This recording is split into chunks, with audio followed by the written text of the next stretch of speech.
और मंत्र जाप से स्वरूप जागृत होता है। नाम के लिए अपवित्र या पवित्र का कोई भेद नहीं है। नाम अगर गुरु से नहीं मिला है और आप नाम जप कर रहे हो तो वो गुरु मिला देगा। नाम जप का सबका अधिकार है, जहां से सुनो जो नाम प्रिय लगे सबका परम मंगल करेगा। नाम महामहिम है, उठते बैठते चलते फिरते सोते जागते सब नाम आगे का कार्य पूर्ण करा देगा। नाम गुरु मिला देगा, मंत्र दिलवा देगा, स्वरूप बोध करवा देगा, ये सब आगे का कार्य। नाम सबके लिए महामंगलदायक है। मैं बड़े जोर के साथ कहता हूं, अपने अनुभव की बात कहता हूं, अपने जीवन की बात कहता हूं कि जो कुछ प्राप्त हुआ सब नाम से प्राप्त हुआ। ऐसा गोस्वामी जी भी बोलते हैं। बस हम कुछ सावधानियां बता रहे हैं। नाम जापक अगर इन सावधानियों को कर ले तो बहुत जल्दी नाम सिद्ध हो जाए। पहला, हम जिस प्रभु के नाम का जप और कीर्तन करते हैं उसके अनन्य हो जाएं। अनन्य एक खास बात है। पहली, जो नाम जप करते हैं उसके अनन्य हो जाए। उठते बैठते सोते जागते वही नाम हमारा जीवन बन जाए। बस ये बहुत खास बात है, इसलिए जल्दी इस पे स्थित नहीं हो पाते। जो लोग ये कहते हैं कि मैं तो बहुत से नाम जपता हूं, तो उनको गुरु कृपा प्राप्त नहीं हुई अभी। देख लेना, जिस दिन गुरु कृपा प्राप्त होगी तो आप समिट जाओगे। गुरु कृपा प्राप्त होने का ये प्रभाव होता है कि वो गुरु प्रदत्त नाम और मंत्र में अनन्य हो जाता है। हो ही जाता है, स्वाभाविक हो जाता है। पर जिसको नाम सिद्ध करना है उसको उस नाम के अनन्य होना होगा। जो नाम कीर्तन करते हो, जो नाम जप करते हो, उसके अनन्य हो जाओ। एक ही परमात्मा है, उसके नाम अनंत है, लेकिन अनंत नाम नहीं जपे जा सकते। नाम एक ही पकड़ो और जो पकड़ो उसके अनन्य हो जाओ। जिह्वा से वही तुम्हारे स्फुरित होने लगेगा। दूसरा, नाम की महिमा है। कितना भी बड़ा पाप किया जाए और नाम जापक का कुछ नहीं बिगाड़ सकता, भस्म कर देता है नाम पाप को। इस बात का भरोसा करके पाप करना, ध्यान दीजिए, नाम की महिमा ऐसी है, पक्का है, पर नाम की महिमा का भरोसा करके पाप करना नाम सिद्ध नहीं होगा। आपके हृदय की अशांति दूर नहीं होगी, चिंता दूर नहीं होगी, आपको अविश्वास हो जाएगा नाम जप में। प्रभु के नाम का सहारा लेकर के पाप नहीं करना। हां, भूल हो जाना और पाप करना, इसमें अंतर है। हमसे भूल हो गई, हमसे गलती हो गई, तो कोई और प्रायश्चित करने की जरूरत नहीं। वो नाम जप ही सब पाप नष्ट कर देगा। लेकिन नाम पाप नष्ट कर देगा ऐसे विचार करके जो नवीन नवीन पाप करता है, वो नामापराधी के हृदय में कभी नाम चल ही नहीं सकता। नाम दैन्य भाव से जो शास्त्र और गुरु की आज्ञा में रहता है वहां चलता है। नाम चिदानंद है, भगवान है, कोई केवल शब्द मात्र नहीं है। नाम की ओट में पाप जो करते हैं बड़े नामापराधी हैं, तो नाम उनका मंगल कल्याण करने के लिए जो समर्थ है वो हृदय में नहीं चलेगा, विक्षेप पड़ जाएगा, नाम छूट जाएगा, जीवन बर्बाद हो जाएगा। इसलिए नाम की आड़ में कोई पाप ना करे। भूल से गलती हो गई, पूर्वाभ्यासवश गलती हो गई, तो और कोई प्रायश्चित की जरूरत भी नहीं है, नाम अपने आप पावन कर देगा। तीसरी बात, अपने आराध्य देव के नाम के बदले में कुछ भी लेने की तैयारी मत कर लेना, नहीं घाटा हो जाएगा। जैसे एकांतिक में प्रश्न किया था कि हम अपनी कामनाओं की पूर्ति नाम से करवाना चाहते हैं, तो क्या हमारा नाम का फल क्षय हो जाएगा? हाँ, हो जाएगा। रुपया है, आपने उसको खर्चा कर दिया, और अगर आपने खर्चा नहीं किया तो उसका ब्याज मिलेगा, और ब्याज खर्चा करोगे तो मूलधन जमा रहेगा। तो जो भगवत भजन करने वाले चतुर सुजान होते हैं वो मूल को कभी खर्चा नहीं करते। क्या मूल का खर्चा? जो हम भजन कर रहे हैं मुझसे के बदले में कुछ नहीं चाहेंगे, तो ब्याज क्या होगा? नाम आपकी व्यवस्था अपने आप बढ़कर करता रहेगा। जो आप मांगना चाहते थे उससे बढ़कर। आप देख लेना, पहले नाम को तो एकत्रित करो। जब नाम रूपी धन एकत्रित हो जाता है तब बिना चाहे आगे से आगे भारी व्यवस्था होती रहती। सही पूछो तो केवल रोना आता है। इतना प्यार कौन कर सकता है प्रभु के सिवा? कैसे? आश्चर्य में, सर्वाश्चर्य में। कैसे तुम्हें वो वाणी की सामर्थ्य नहीं कि वो प्यार बताए? जो महापुरुष भगवान के समान है, सच्ची मानिए, व्यक्त अव्यक्त, वो आके दुलार करते हैं उस उपासक को जो केवल भरोसा ले लिया है प्रभु का, कोई कामना नहीं और नाम जप करता है। व्यक्त अव्यक्त महापुरुष आके दुलार करते तो एकांत में केवल रोना आता है कि प्रभु मुझ अधम पर इतना कैसे प्यार। ये सब ब्याज में हो रहा है, मूल तो आपका नाम धन जमा ही है। व्यक्त अव्यक्त महापुरुष दुलार कर। बलिहार निहाल कर देते हैं प्रभु। अपने आराध्य देव के नाम के बदले में कुछ भी लेने की तैयारी मत कर लेना, क्योंकि बहुत घाटा हो जाएगा। जैसे महामणि के बदले में कांच लेने वाले को क्या कहा जाएगा? मूर्ख। ऐसे ही नाम जप के बदले में माया जनित कोई भी सौदा ले लिया तो घाटा हो। एक तरफ नाम तुम्हारा है, एक तरफ संसार की भोग सामग्री नहीं चाहिए, पीछे पड़ी रहेगी। हर सुविधाएं आपके पीछे पड़ी रहेंगी। विश्वास कीजिए, एक बार परीक्षा में पास हो जाइए, आपके सामने है, आप नाम के बदले में ले लीजिए। नहीं, वो तो वस्तु मिलेगी ही जो नाम के बदले में कह रहे थे। नाम तुम्हारा सुरक्षित बचा रहेगा। अरे कुबेर भी जिनके एक सेवक हैं, लक्ष्मी भी जिनकी दासी हैं, उन प्रभु की बात कर रहे हैं। उन प्रभु को अधीन करने वाला नाम है, उसके बदले में कुछ लोगे तो घाटा हो जाएगा। ये बैठा लो तो बोले हमारा काम कैसे चलेगा? कृपा से सब अपने आप व्यवस्था हो जाएगी, आप चिंता मत करो। नाम जापक की लौकिक पारलौकिक सब व्यवस्था का ठेका स्वयं भगवान लेते हैं। योगक्षेमम वहाम्यहम्। एक साधारण आदमी कह दे कि जाओ आज से निश्चिंत रहो, मैं तुम्हारी देख लूंगा सब व्यवस्था, तो तुम निश्चिंत होने लगोगे। अनंत ब्रह्मांडों का सर्वज्ञ सर्वत्र सर्वशक्तिमान कर तुम अकर तुम अन्यथा कर तुम परमात्मा बोल रहा है। अनन्यश्चिन्तयन्तु मामे जनाः परिपासते तेषां नित्याभियुक्तानां योगक्षेमं वहाम्यहम्। और तुम विश्वास नहीं कर रहे, तुम अपने नाम को बेचना चाहते हो।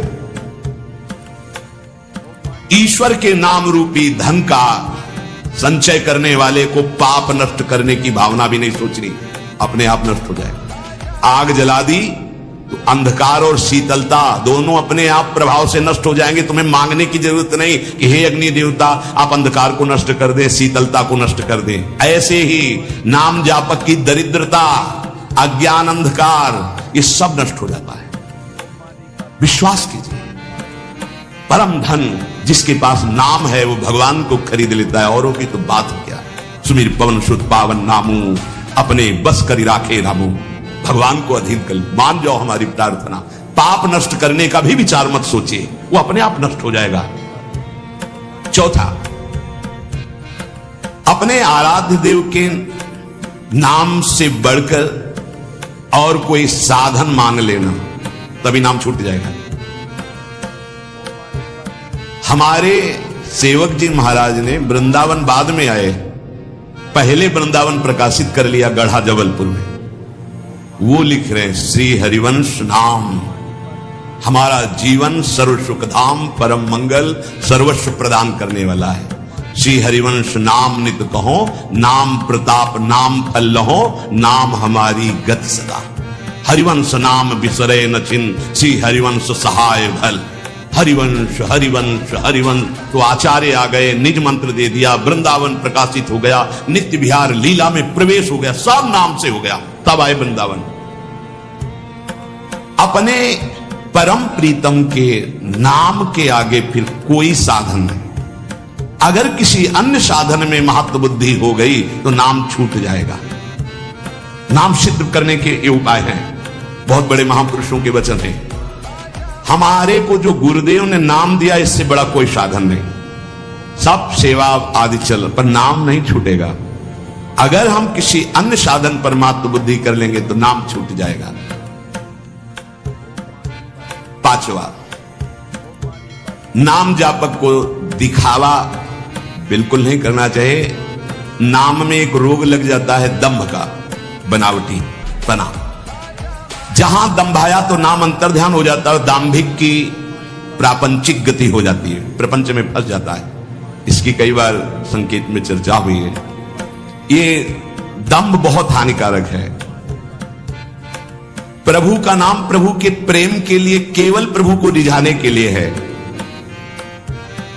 अगर कहीं बनावटीपना दिखावटीपना आ गया, दूसरों को प्रभावित करने की बात आ गई तो दंभ आ जाएगा। यह दंभ बहुत बड़ा आपका परमार्थ नाशक रोग है। ये बड़े बड़ों के अंदर आ जाता है। इस बात का पता लगना बड़ा कठिन हो जाता है कि दंभ आ गया है।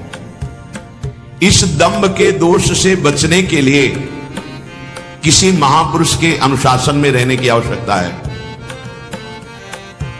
इस दंभ को हम विनोद भाषा में कह सकते हैं बगुला भक्ति, दिखावटीपना।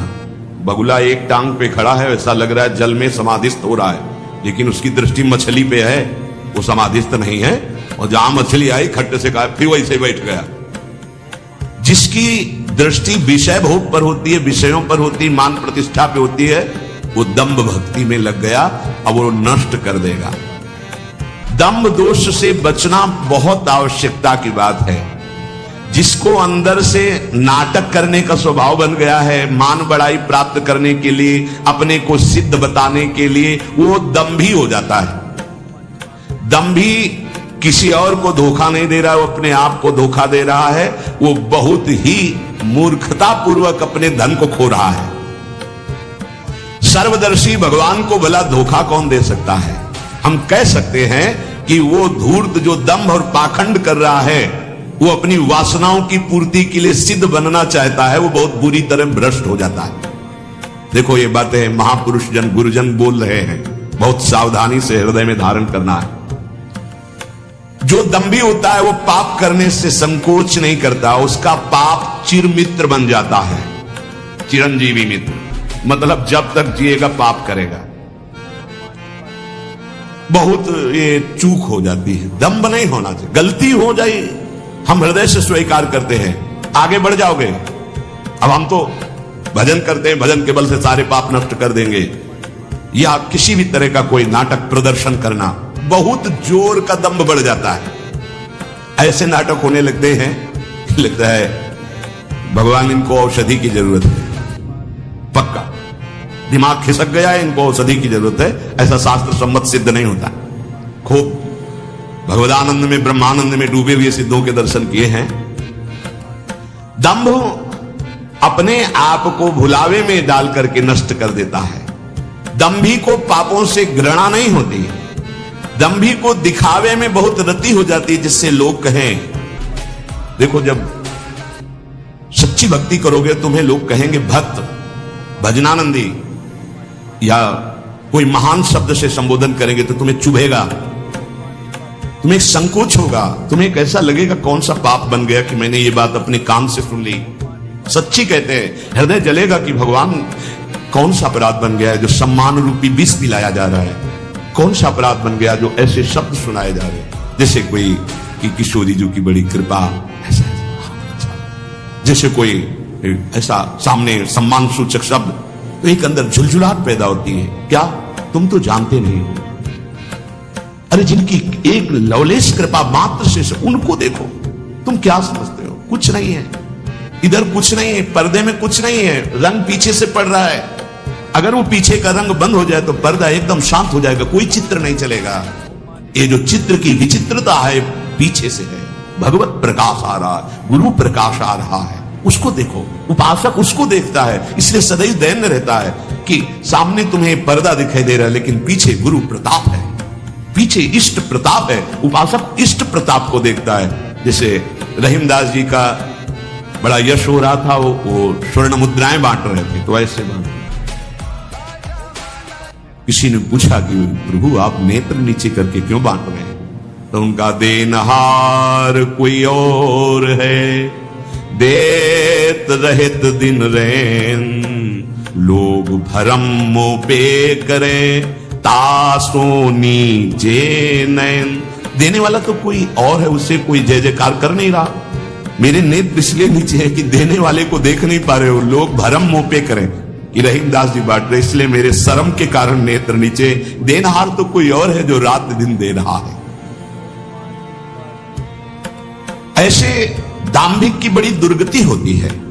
परमात्मा मिलन का ये जो संयोग बना है, बहुत अनंत जन्मों के बाद कृपा हुई है। अतएव इस भयंकर दोष से उपासक को बचना चाहिए। बनावटीपना, दिखावटीपना, मान प्राप्ति के लिए सिद्ध बना दिखाना, बिल्कुल ये दंभ लग जाएगा। छठवां, जो सच्चाई से भजन करने वाले भक्तजन हैं, जो संयमी जितेंद्रीय मनोनिग्रही हैं, जो कर्तव्यशील हैं, जो शास्त्र के अनुसार चलते हैं, नाम जापक को ऐसे संतों का संग करना ही चाहिए। तभी आपकी नाम में रुचि होगी, तभी नाम जप आपका बढ़ेगा, तभी नाम जप आपका पचेगा। भजन न हुई संग बिनु, भजन बिना नहीं प्रेम। भगवत प्रेमी महात्मा जो सच्चे ईश्वर भक्त हैं, जो सदाचार परायण हैं, जो संयमी हैं, जितेंद्री हैं, जो धर्मशील हैं, जो शास्त्रों की अक्षरशः आज्ञा का पालन करते हैं, ऐसे भक्तों का, ऐसे संतों का संग करते रहना चाहिए, जिससे हमारा नाम जप बढ़ेगा और नाम जप बचेगा और नाम जप बचेगा। छात्रा, नाम जापक को किसी भी संप्रदाय या धर्म की निंदा नहीं करनी चाहिए, कभी किसी का तिरस्कार नहीं करना चाहिए और संप्रदाय के झगड़े में भी नहीं फंसना चाहिए। पक्का ये भगवत प्राप्ति के मार्ग हैं, झगड़े के मार्ग नहीं हैं। ये एक संप्रदाय दूसरे संप्रदाय की निंदा, एक वैष्णव दूसरे वैष्णव के प्रति दोष दर्शन, अरे ऐसे देखते हैं मानो दुश्मन हो। अरे भाई, उसी प्रभु को तुम राम मान के भज रहे हो, कृष्ण मान के भज रहे हो, शिव मान के भज रहे हो, शक्ति मान के भज रहे हो, विविध नाम रूप आप उनके भज रहे हो, तो मेरे ही तो प्रभु हैं, फिर झगड़ा किस बात का? हमारी तो यही समझ में नहीं आता कि झगड़ा किस बात का होता है, निंदा किस बात की होती है। हम राधा बोल रहे हैं, वो मां बोल रहा है, वो कृष्ण बोल रहा है, वो शिव बोल रहा है, लेकिन परमात्मा तो एक ही है ना। उसी परमात्मा के विविध नाम है, चाहे जिस नाम से पुकारो। अगर ये ज्ञान नहीं तो उपासक किस बात के हो, झगड़ा किस बात का? ये महापुरुषों से सुना है, आपने भी सत्संग में सुना होगा ये कि माया प्रपंच का उलझा हुआ सूत है 50 ग्राम। ये शास्त्र और संप्रदाय का उलझा हुआ सूत्र है 100 मन, जिसे सुलझा पाना बड़ा कठिन हो। देखा है, जो संप्रदाय की कट्टरवादिता के अंतर्गत हैं वो सदैव निंदा ही करते रहते हैं, कहीं भी बैठे उनका विषय ही होता है आचार्य और वैष्णवों की निंदा करना। ये संप्रदाय नहीं सिखाता। तुम अपने खुद आचार्य की निंदा कर रहे हो, इष्ट की निंदा कर रहे हो, तुम जानते ही नहीं तुम्हारा ही इष्ट और आचार्य सब रूपों में है जिसकी तुम निंदा कर रहे हो। तुम्हारा ही इष्ट आचार्य कैसे प्रसन्न हो जाएगा? एक गाल में चंदन लगाओ, दूसरे में थप्पड़ मारो तो ये पूजा कही जाएगी? वही सब रूपों में विराजमान है। नाम जापक किसी भी संप्रदाय के झगड़े झंझट में ना फंसे। प्रिया प्रीतम, आचार्य वचन, गुरुदेव का मंत्र, नाम उपदेश, बस इतने से मतलब है। हम अपने आचार्य को बड़ा कह के दूसरे अपने ही आचार्य स्वरूप की निंदा करेंगे तो हमारे आचार्य का त्याग हो जाएगा अपने आप। थोड़ी सी बात में समझना, हरिराम व्यास जी महाराज जरा सी बात कबीरदास जी के प्रति बोल पड़े कि वो तो नित्य रास विलास रस को क्या जाने, वो तो निर्गुण निराकार है, भगवान के शिव पास। हल्का शब्द जरा सा हो गया, वो रस की गरूरता में बोले, निंदा नहीं की। जैसे अपने लोग इस श्लोक में बोल देते हैं, संभाव्योपि विरंचि नारद शिव स्वयं भुवाब्देग्नया। हमारी प्रियाजू की जो दास्ता का रस है वो सुखदेव जी, भगवान शंकर आदि भी। ये कोई निंदा नहीं, उस रस की गरिमा, उस रस की एकांत प्रियता, बस अंतर पड़ गया। लीला बंद हो गई हरिराम व्यास। गुरुदेव हरिवंश महापुरुष से कहा, प्रभु अब तो जी नहीं सकते, जो लीला चिंतन चल रहा था बंद हो गया। तो उनका हरि के किसी लाड़िले का अपराध बन गया। तो उनका, प्रभु आपका आदेश था श्याम श्यामापद कमल संग सिरनायो, तो आज तक किसी वैष्णव का अपराध ऐसा तो नहीं, नहीं, लीला बंद ही होती है वैष्णव अपराध से। कहा, प्रभु क्या यह अपराध माना जाएगा कबीरदास जी के प्रति? बोले हाँ। तुम क्या जानो कौन महापुरुष किस भगवान के आदेश से रस में रंगा हुआ है? ये तो अपराधी है। तब यमुना किनारे बैठ करके विनय की रोए तो कबीरदास जी यमुना जल से ही प्रकट हो गए। और फिर उन्होंने बताया कि जैसे एक पंगत में कोई कचौड़ी चला रहा है, कोई गुलाब जामुन चला रहा है, तो ऐसा नहीं कि गुलाब जामुन चलाने वाले को केवल गुलाब जामुन मिलेगा, कचौड़ी चलाने वाले को कचौड़ी। वो जब बैठेगा पंगत में तो सब कुछ पाने को मिलेगा। ऐसे ही अलग अलग भगवान ने संतों को सेवा दी। तुम निराकार की उपासना स्थापित करो, तुम साकार की, तुम ये तुम, लेकिन रसास्वादन सबको बराबर होगा। जैसे पंगत में बैठने वाले को सब्जी, खीर, कचौड़ी, गुलाब जामुन सब मिलेगा, रसास्वादन उसी परमात्मा का होगा। अलग अलग उसको बांट रहे हैं, तब वो बात समझ में आई। तो इसीलिए यहां कह रहे हैं, नाम सिद्ध करने वाले उपासक को चाहिए कि दूसरे किसी भी धर्म की, नाम की, संप्रदाय की निंदा ना होने पावे, तिरस्कार ना होने। वैसे सच्ची कहते हैं, नाम जापक कैसा हृदय होते हैं। सामने कोई भी संत भगवान आए तो लगता है इनका चरणोदक उतार के अगर पीने को मिल जाए, क्या दुलार करूं जिससे प्रसन्न हो जाए। भगवान के दास है, भगवान की भक्त है, तो हृदय नाचने लगता है अंदर ही अंदर। क्या करूं, तो बाद में इतना ही आता है कि हम आपके ऋणी हैं। बस आप आए, आप दर्शन दिए, आप संभाषण किए, आप हमको खरीद लिए, हम आपके बिके हुए दास हैं, हम ऋणी।